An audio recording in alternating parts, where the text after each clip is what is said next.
nesse cassino assombrado aí. Beleza?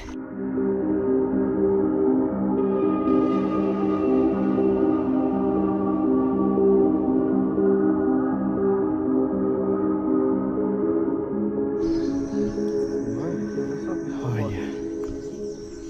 Chegamos, pessoal. Esse aqui é o famoso cassino assombrado.